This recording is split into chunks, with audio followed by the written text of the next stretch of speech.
장대장 TV 시청자 여러분 안녕하십니까? 장대장입니다. 자, 요즘 아주 다양한 고민을 가지고 전국 또는 지금 해외에 계신 분도 통화로 카카오톡 통화로 상담 신청하신 분도 적지 않게 계시고요. 그만큼 대한민국이 정말 부동산 때문에 많은 분들이 잠 못 자는 밤이 많구나 하는 생각이 들었습니다. 갑자기 시애틀이 생각나네요. 잠 못 자는 밤 비는 내리고, 시애틀 아주 비 많이 내리는데, 이 많은 고민하시는 분들 중에 바로 무주택자가 앞으로 어떤 준비를 하면 좋을까 하는 그런 영상을 준비해 봤습니다. 자, 이름하여 2021년 무주택자 행동 강령. 자, 첫 번째로는 청약을 노려라. 자, 우리 청약에는 일반 공급과 특별 공급이 있죠. 자, 청약이라는 거는요, 지금 현재 정부에서 주는 로또라고 생각하시면 됩니다. 지금 요즘에 아주 입지가 좋은 곳에 지금 분양을 많이 하는데, 은평구 쪽에 수색뉴타운이나 증산뉴타운 입지 굉장히 좋죠. 상암동이 바로 건너편에 있고, 자, 이쪽이 이제 30평대가 최근에 12억 또 13억까지 이렇게 끌어올라가고 있고, 그 옆에 있는 고양시의 향동은 어떻습니까? 30평대가 8억 3천 이렇게 거래가 됐습니다. 호가가 9억입니다. 30평대가. 그거 누가 그렇게 갈 줄 알았겠습니까? 강남이 많이 오른 게 아니고요, 전체가 많이 올랐습니다. 강남만 많이 오른 게 아니에요. 그 와중에 서울 안에 조금 입지가 떨어진 아파트는 30평대가 6억대도 있습니다. 아직 잘 찾아보시면. 자, 그래서 여러분들이 부동산이라는 거는 아는 만큼, 경험 많이 해보고 아는 만큼 보이는 거기 때문에 정말 공부를 많이 해야 된다는 말씀 다시 드리고 싶고요. 자, 이 청약을 노려야 되는데, 자, 얼마 전에 제가 상담 하신 분이 가점이 51점이었다. 근데 지금 살고 계신 곳이 바로 가재울 뉴타운 상암동 쪽에 계셔서 바로 수색이나 증산, 그게 지금 최근에 4개 구역이, 3개 구역은 같은 날, 또 1개 구역은 발표가 그 다음날 발표를 해서 사실상 4개를 가지고 한번 어떤 분석을 해봐야 되는데, 이럴 땐 또 전략이 필요합니다. 예. 그래서 제가 방송에서도 바로 가점 커트라인을 여러분들에게 영상을 올려드렸죠. 거기가 수색 4구역 있는 데가 이제 입주를 했습니다만, 거기가 청약할 때 벌써 그러면은 한 3, 4년 전이죠. 거기가 52점이었습니다. 커트라인이. 위에 7, 80점대 있었습니다만, 점수가 높은 거, 고점은 확인할 필요 없죠. 가끔 가다가 고점은 몇 점이에요? 고점은 왜 신경 씁니까? 커트라인 안에만 두면 되는 거지. 거기 안에서 고점 가면은 거기 왕이 됩니까? 그 아파트에 왕이 돼서 동장이 됩니까? 동장이 돼서 월급을 가만히 앉아 있어도 500씩 주고 그건 아니잖아요. 그건 아니잖아. 요즘에 이제 너무 어두운 지들이 많이 있기 때문에 제가 또 잠깐 오버해 봤습니다. 예. 그 옆에 이제 SK뷰가 내년에 가을에 입주하는데, 거기가 가점 커트라인이 한 55점 됐을 겁니다. 그러면 이분이 51점이란 말이에요. 그래서 이제 이분이 되겠느냐 안 되겠느냐. 최근에 그런 두 단지가 커트라인이 52점이기 때문에 51점을 1점 부족합니다. 이렇게 계산할 수는 없잖아요. 이건 굉장히 메리트가 있는 지역이거든요. 평당 2천만 원이면은 주변 아파트가 조금 전에 말씀드렸죠. 12억이다 그러면 30평대가 평당 3,700 이선이기 때문에 거의 절반 수준이거든요. 그럼 많이 몰릴 수도 있겠죠. 그러면 커트라인이 높아질 수도 있을 거고, 가점이. 근데 그 대신에 4개 단지가 동시에 하기 때문에 물론 이 일반 공급 특별 공급 합해도 물량이 아주 많지는 않죠. 근데 그런 부분도 한번 살펴봐야겠죠. 하지만 결론은 뭐냐면, 이분 같은 경우 이게 안 되면은 남편 직장이 마곡이니까 마곡에 아파트를 사겠다. 마곡 아파트를 지금 당장 사는 게 급한 게 아니다. 요즘에 조급증들이 많이 있습니다. 저 물론 이해합니다. 자고 일어나면 어디 얼마 올랐다, 어디 얼마 올랐다. 근데 최근에 정부가 이제 발표한 대책이 상당히 막강하거든요. 그런 측면에서 볼 때 여러 가지 연구를 해볼 필요는 있습니다. 자, 연구를 해볼 필요가 있다는 것은 지금 당장 이 청약을 하고 결과 나오는데 그렇게 긴 시간이 걸리지 않는데, 그 사이에 조급함을 가질 필요는 없다는 얘기입니다. 적어도 청약이 먼저다. 예, 청약은 확실한 지금 거의 60% 수준의 시세에 안 되더라도 해봐야 되는 거죠. 51점이면 이건 아주 제가 볼 때는 해봐야죠. 그래서 어쨌든 최우선적으로 청약을 노려라. 그러면은 청약을 노리기 위해서는 이런 정보를 공부를 많이 해야 됩니다. 다음에 어디 뭐 둔촌주공이라든지 또 뭐 여기 강남권에 뭐 반포주공이라든지 많이 있잖아요. 그러면 내 가지고 있는 현금, 가점 이거를 연구를 해봐야 되는 거예요. 그래서 우리 장대장 TV에서 계속해서 영상을 올려드리고 있지만 이런 걸 꾸준히 참고하시기 바랍니다. 그래서 청약을 노리는 건 무주택자에 있어서는 무조건이다. 자, 그런데 그러면 지금 젊은 분도 많이 계시지만 요즘에 불인이 분들도 많이 계시니까 청약 통장은 무조건 만들으라고 제가 계속해서 말씀을 드립니다. 네.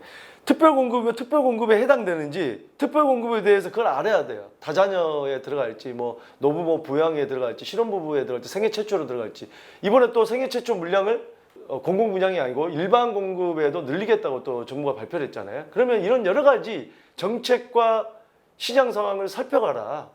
예, 꼭 그렇게 하시기 바랍니다. 자, 두 번째로는 매물 쏟아지는 거 기대하지 마라. 서울의 중저가 매물 가격 인하가 쉽지 않다. 지금 다주택자에 대해서 종합부동산세 인상이 내년에 이제 가니까 내년 6월 1일 보유하고 있는 주택에 대해서 연말에 종합부동산세를 내야 되는 부분이 있죠. 그러다 보니까 내년 5월까지 해서 엄청나게 물량이 쏟아진다. 뭐 이런 이 부동산이라는 게요. 그렇게 단순하게 그렇게 쉬운 것만은 아닙니다. 아니 뭐 이론적으로 보면 다 가능하죠. 근데 제가 어제 올린 영상에서 다주택자 세금이 많이 나온다. 거기에 대한 영상 또 그러면은 이 강남권이 아니더라도 15억 넘어가는 건 대출도 안 되는데 그런 매물이 쏟아진다? 쏟아지면 무주택자가 그걸 다 잡는다?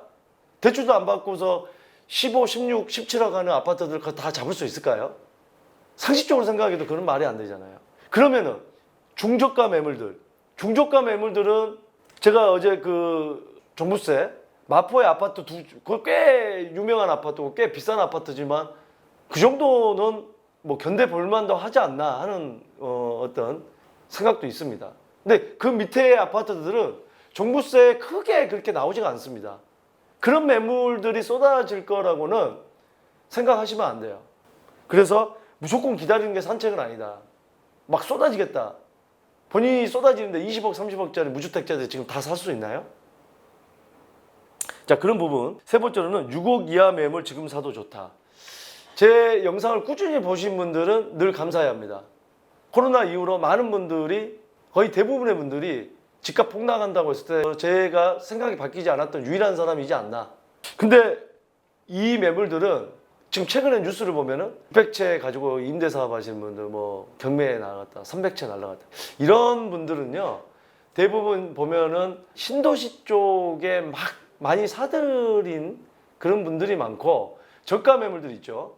잠깐 반짝하는데 청주 오송이라든지 지금 그 풍선효과로 가서 그 다음에 경기도 오산이라든지 막 이런 지역들 갭 1억 미만 한때 안산 그러니까 몇백 채씩 가지고 있는 분들은 갭 1억 미만에 몇 천씩 투자한 것 때로는요 하곡동 같은 경우에 그 빌라들 전세 갭이 없습니다. 때로는 전세가가 매매가보다 높아요. 최근까지도 거기는요 수십 채씩 그냥 사들입니다. 왜?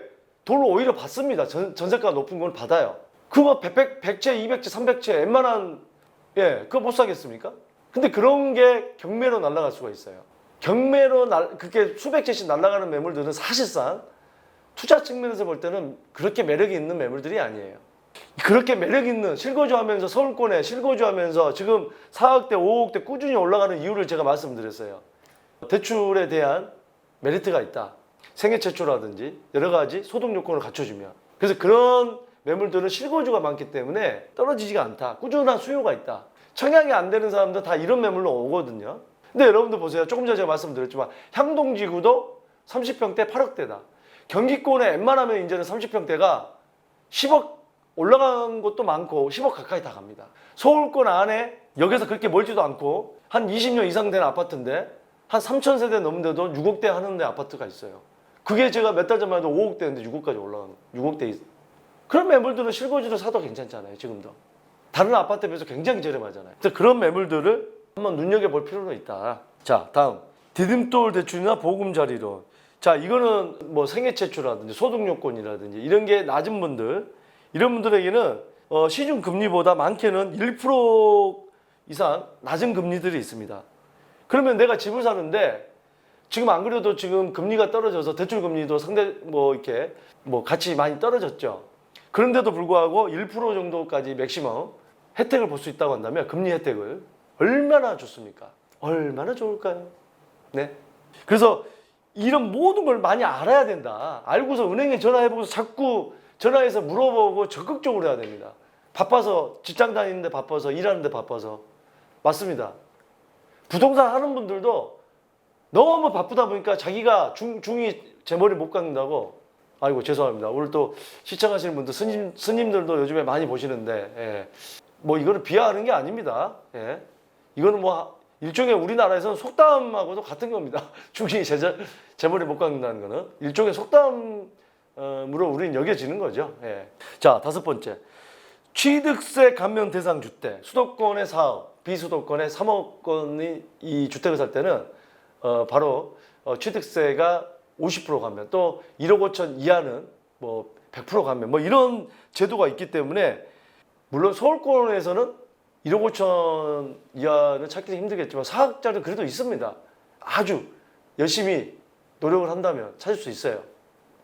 받을 수 있는 혜택은 다 보라는 얘기예요. 어떤 분들은 그런 거 있습니다. 뭐 작은 거에 그렇게 연연하고 뭐 예. 그렇게 생각하시는 분들 지금 어떻게 살아요? 굉장히 어렵게 삽니다. 작든 크든 혜택을 볼 수 있는 거 잘 찾아내서 서양 속담에 악마는 디테일에 있다. 이런 속담이 있습니다. 아주 세심하게 봐야 된다. 데블 이퀄 디테일. 유학파, 이민 갔다 오신 분, 댓글 차단.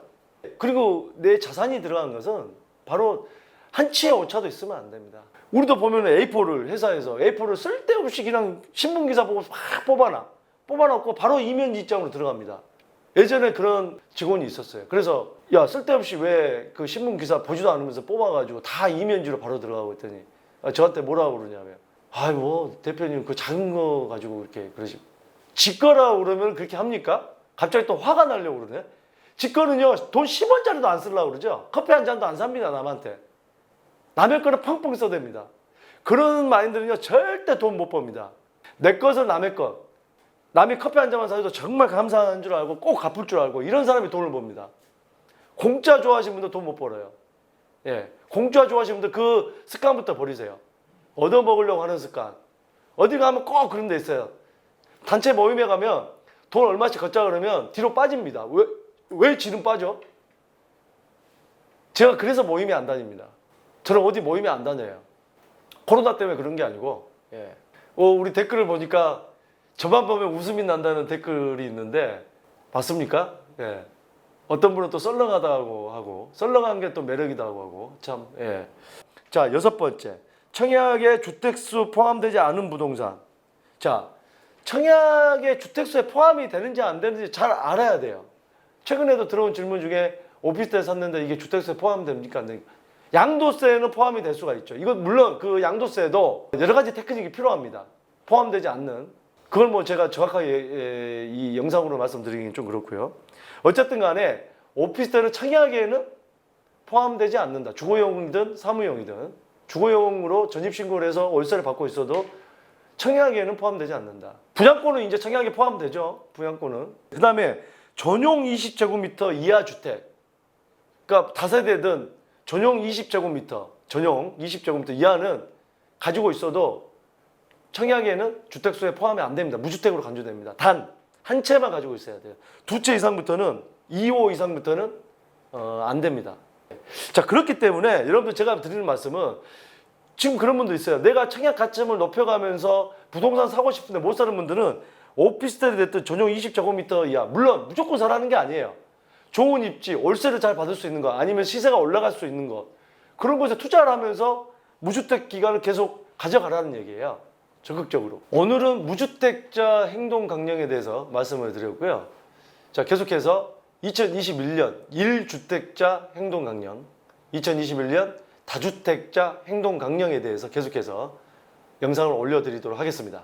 여러분들이 보내주신 이메일을 읽으면 정말 마음에 와닿는 경우가 종종 있어요. 정말 저도 눈물이 핑 돌 정도로 갑자기 또 예전에 고시원에 살았던 게 갑자기 또 이렇게 떠오르고 저도 바쁘게 살다 보면 옛날 그런 어떤 어려웠던 시절을 잊어버리고 살 때도 있는데 항상 제 마음속으로 늘 헝그리 정신을 가꾸면서 평생 사자 하는 걸 늘 제가 제 자신이 리마인드 시키고 있습니다. 하여튼 그런 분들을 볼 때 정말 이런 분들 잘 되셨으면 좋겠다는 마음이 간절합니다.